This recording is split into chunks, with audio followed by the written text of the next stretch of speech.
Okay, let's dive right into an explainer that completely flips one of humanity's absolute favorite, most romanticized ideals totally on its head. Picture practically every rom-com you've ever watched, right? They all sell us this exact same idea, that there is one perfect person out there, a missing piece meant just for us. But what if the very thing we are all desperately searching for is actually holding us back spiritually? Today, we are exploring the profound teachings and writings of Guy Shufeng from Lifechen Yuan. We're going to unpack his texts, along with some really fascinating insights from a celestial practitioner named Tong Xin, to see why the entire pursuit of a soulmate might just be the ultimate illusion. To really get what we're talking about today, we're starting with this massive idea from Huineng, the sixth patriarch of Zen Buddhism. He said, "Who would have thought that our nature is intrinsically self-sufficient?" And honestly, this is exactly where Guy Shufeng roots his entire argument. The foundational truth here is that your soul, exactly as it is sitting right now, is already complete. You literally do not need another person to make your spirit whole. And that brings us to Guy Shufeng's core premise. And I gotta say, this one blew my mind a little bit. He calls the concept of the soulmate a beautiful trap. Just think about that phrasing for a second. It's beautiful because, well, it sounds so poetic and deeply romantic. But it's a trap because it essentially convinces you that you're fundamentally broken or that you're missing a piece. According to Lifechen Yuan, the very thing most of us spend our entire lives searching for is just a spiritual illusion that prevents true self-realization. Now, to understand why it's a trap, we kind of have to look at where this whole soulmate concept even came from.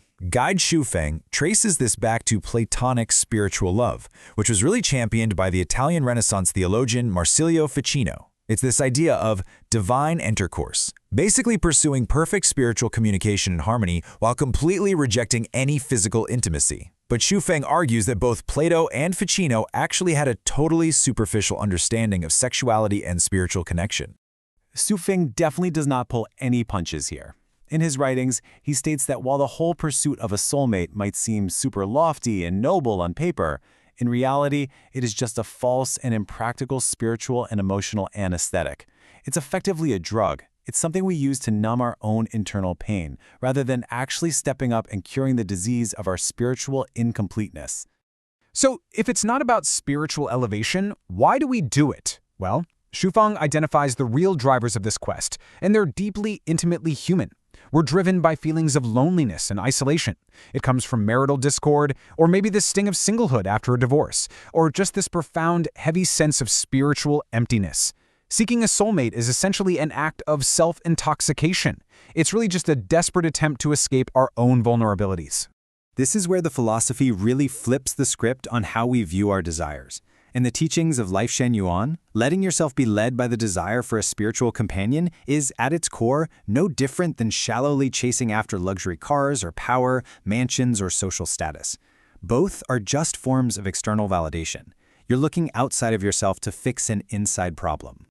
To really challenge his followers on this, Shufeng poses a very direct and, frankly, provocative question. It's simple, but it totally stops you in your tracks. Do Buddhas have soulmates? Just think about the highest, most elevated spiritual beings you can possibly imagine. Are they out there desperately searching the universe for their other half? The answer? Absolutely not. No way. In Shufeng's teachings, anyone who actually has a companion or is desperately tethered to the idea that they need one cannot possibly be a Buddha. A Buddha has perfect self-nature. They are entirely whole on their own, and they never seek out external validation or completion from another entity.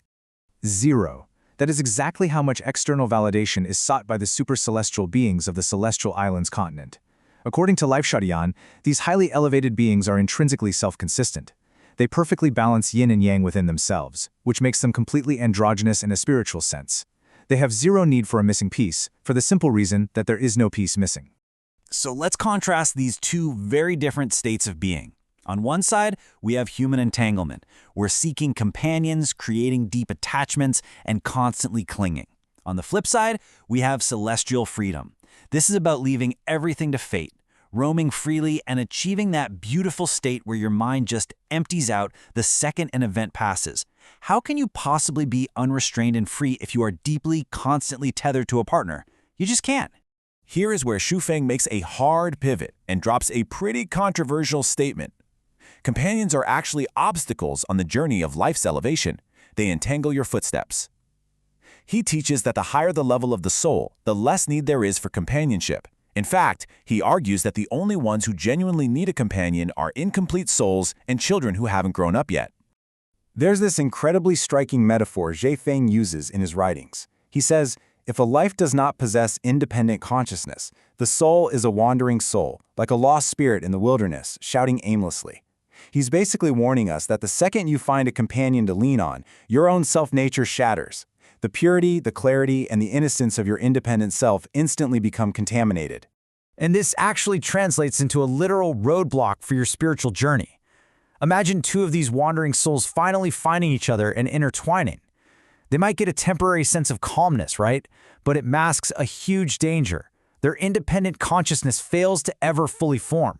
Because ascending to the heavenly realm requires individual, fully realized souls, an intertwined, codependent pair will literally be rejected by the heavenly program. Building on Shufeng's teachings, another voice enters the conversation here, a celestial practitioner named Tong Xin. Tong Xin steps in to explain why finding a perfect structural match is practically, and even scientifically, impossible. The evolution and growth of a life form is not some jigsaw puzzle where you can just pop in a missing piece and call it a day. Tong Xin breaks this down into what we could call the science of imperfect souls.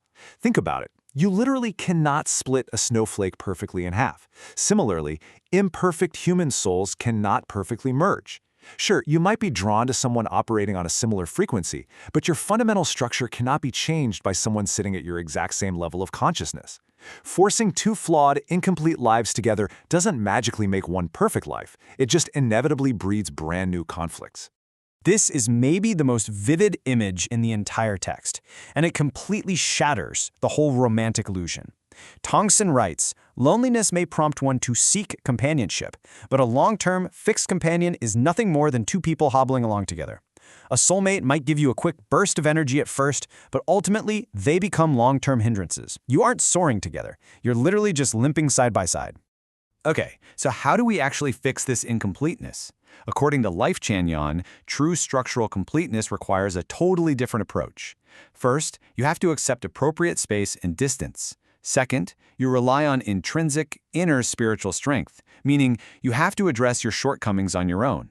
And third, you have to break the hard shell of your thoughts and consciousness from within. You can't just use an external soulmate as a hammer to break your own shell.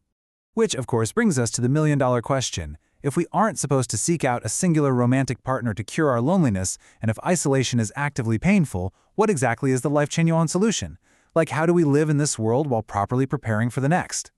The teachings map out two totally divergent paths here. The soulmate path drains your energy through mutual dependence. It constrains your individual growth and results in you lingering way longer in the human world. But Light Shen Yuan actively advocates for the fellow practitioner path.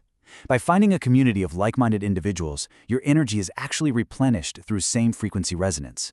It gives you the necessary space for ascension, ultimately helping you break through to a heavenly state. Tong Xin describes this community model as a simulated heavenly lifestyle. It's all about gathering a group of resonating, like-minded practitioners who live and practice together. This model is brilliant because it fulfills your basic human needs for energy and companionship, but it completely removes the dangerous codependence of a soulmate. It ensures you maintain the absolute total individual spiritual independence required to actually ascend. When you really dig into the teachings and writings of Guy Shufeng from Life Chanyon, it constantly reminds us of this undeniable bottom line. On the journey of life's elevation, independence and freedom are absolutely paramount. Any consciousness that is desperately seeking companionship will inherently hinder its own magnificent ascent. You literally must be free to grow. So, as we wrap up this explainer on Guy Shufeng and the Life Chanyon philosophy, I want to leave you with one final thought to mull over today. How are you viewing your own independence on your journey of life? Are you actively cultivating your own complete, self-sufficient soul? Or are you still searching for a beautiful trap to hobble along with? Thank you so much for exploring this fascinating perspective with me today. Keep questioning, keep learning, and keep growing.